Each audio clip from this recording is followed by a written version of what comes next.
कोल्हापूर पासून फक्त 55 ते 60 किलोमीटर असलेल्या आपण गगनबावडा म्हणजेच गगनगिरी मठाला चाललेलो आहोत. चला तर मग कंटिन्यू करा व्लॉग. नमस्कार, मी सुषमा तुमचं माझ्या चॅनलवरती पुन्हा एकदा खूप खूप स्वागत करत आहे.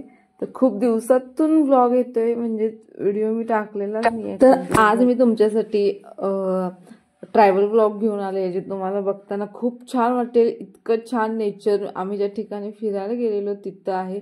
तर चला मग हा व्हिडिओ पूर्ण बघा आणि व्हिडिओ हा एन्जॉय करा. तर तुम्हाला पुढं कळेलच की आपण कुठं जात आहोत.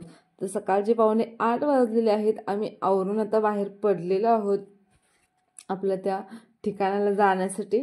तर चला मग तुम्ही हा व्हिडिओ एन्जॉय करा. तर इथं आपण कोल्हापूरच्या थोडं पुढे आल्यानंतर गॉगल घेण्यासाठी या गॉगलच्या दुकानात थांबलेलो आहोत. तर इथं गॉगलचे भरपूर व्हरायटीज आहेत आणि त्यातला आम्ही हा गॉगल माझ्यासाठी चॉईस केलेला आहे. तो आम्ही घेतला. परत आम्ही पुढच्या प्रवासासाठी निघालेलो आहोत. तर तुम्ही बघू शकताय आभाळ कसं झालेलं आहे. एकदम पावसाळी वातावरण तर आहेच, पण ढग असे एकदम काळेभोर एकदम भरलेले आहेत. त्यामुळे पाऊस कोणत्याही क्षणी पडू शकतो अशी कंडिशन आहे. आणि पाऊस आता चालू झालेला आहेच. तर आता आम्ही कोल्हापूरच्या पुढे म्हणजे तर बालिंगा साबळेवाडी ही गाव आता गेलेली आहे. त्याच्या पुढे सुद्धा आपण आता आलेलो आहोत. तर प्रवास करताना मस्त असं जर नेचर असेल तर प्रवास करायला अजिबात कंटाळा येत नाही. तर असं एक गावाकडचं छान वातावरण असलं. इथं सगळी छोटी छोटी गावं आहेत. तर प्रवास करताना खरंच खूप मज्जा येते. तर हायवेला वगैरे प्रवास करण्यापेक्षा असे या शेतातून प्रवास केलेला, म्हणजे जर रोडला दुतर्फा आपली मस्त अशी झाडं असेल तर आपल्याला प्रवास करायला भारी वाटतं. तर कोकण भाग लागल्यामुळे सगळीकडे तुम्ही बघू शकताय मस्त अशी भाताची लावणी झालेली आहे. तर इथं पूर्णपणे सगळीकडे तेच दिसत आहे. हे बघायला दृश्य खूपच भारी आणि एकदम सुंदर आहे. तर हा असाच प्रवास आहे आपला, फक्त शेतातून. अजिबात आपण हायवेच्या रोडला तिकडे आपण जात नाही आहोत. तर जातात ही मस्त शाळा लागलेली लहान मुलांची. त्यानंतर आपण 11:30 पावणे 12च्या दरम्यान आपल्याला जिथं फिरायचं आहे तिथं आपण त्या स्पॉटला येऊन पोहोचलेलो आहोत. तर आपण आलेलो आहोत गगनबावडा गगनगिरी मठला. तर जाता तिथेच तुम्ही बघू शकता मस्त असे छोटे छोटे धबधबे ॲक्टिव्ह झालेले आहेत, कारण पावसाळी वातावरण आहे. तर मस्त असं ते खडकातून पाणी येत आहे. तर तुम्ही बघत असाल व्हिडिओमध्ये. त्यानंतर हा गगनगिरी मठाचा डोंगर तुम्ही बघू शकताय. लांबून तर किती सुंदर दिसत आहे आणि सगळीकडे धुकं पसरलेलं आहे.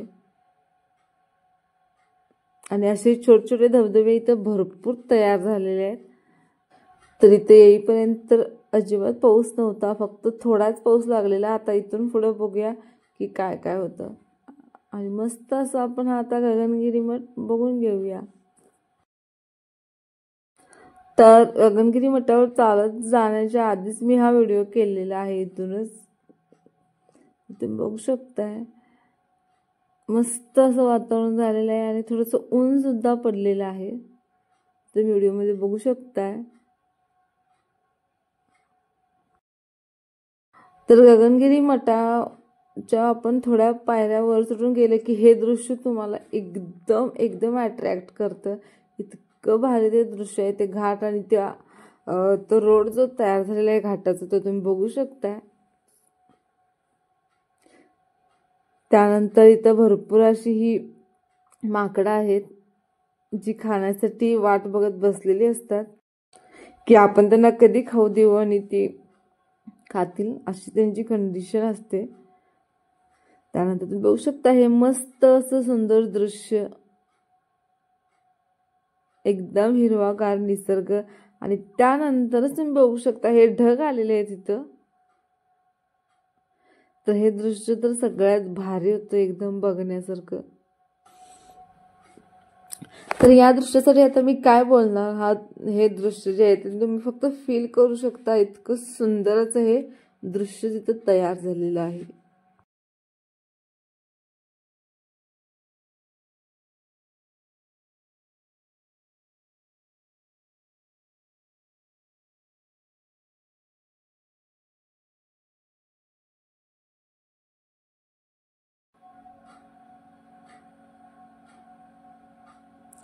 तर फक्त 5च मिनिटात तुम्ही बघू शकता. आता तर इथं स्वच्छ असा प्रकाश होता, इथं ऊन पडलेलं आणि मस्त असं हे हिरवगार डोंगर दिसत होतं. फक्त 5च मिनिटात पूर्णपणे इथं ढग आलेले आहेत आणि त्यात पुढचं तुम्हाला काहीही दिसत नाहीये. तर त्यानंतर आता आम्ही वरच्या साईडला तिकडून गेलो आहोत, मठाच्या वरच्या साईडला सुद्धा इथं खूप बघण्यासारखं काही काही आहे. त्यानंतर पलीकडे अशा दऱ्या आहेतच बघण्यासाठी. तर आम्ही तो वरती आलेलो आहोत. तर ते बघू शकताय ढग आलेले आहेत, पुढचं काही सुद्धा दिसत नाहीये. पण ही जी फिलिंग आहे ती एक म्हणतात ना की फिलिंग ढगात, तर त्याच पद्धतीचं इथं हे वातावरण तयार झालेलं आहे. त्यासोबत पाऊस सुद्धा आलेला आहे. तर इथंच आम्ही काही काही मस्त मस्त फोटोशूट केलं आणि त्यानंतर मग इथं पाऊस कमी होण्याची थोडीशी वाट बघत आम्ही इथंच बसलेलो आहोत मठावरती आणि त्यानंतर मग आम्ही परत जाण्यासाठी निघलो आहोत पाऊस कमी झाल्यानंतर.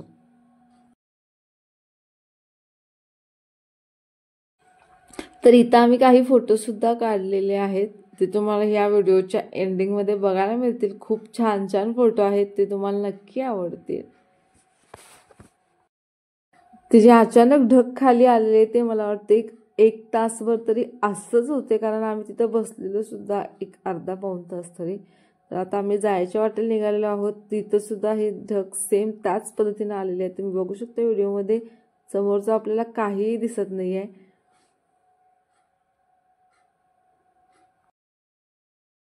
तर जात जाता परत ही छान छान छोटे छोटे धबधबे.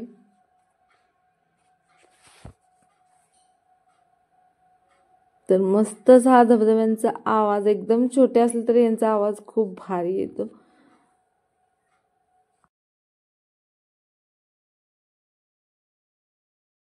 चला तर मग अजून सुद्धा पुढं खूप काही बघण्यासारखं आहे, ते आपण पुढच्या व्हिडिओमध्ये बघणार आहोत. तिथे सुद्धा खूप इंटरेस्टिंग गोष्टी आहे, आम्ही त्या बघायला गेलेलो आहोत. तर हा व्हिडिओ मी इथंच संपवत आहे. इथं पुढं काही फोटो आहेत ते तुम्ही एन्जॉय करा आणि पुढच्या व्हिडिओसाठी तयार राहा. आपण पुढच्या व्हिडिओमध्ये सुद्धा खूप छान नेचर किंवा काय काय ठिकाण आपण बघायला गेलेलो आहोत ते बघणार आहोत. जर हा व्हिडिओ आवडला असेल तर लाईक करा आणि चॅनलला सबस्क्राईब करून ठेवा. थँक्यू.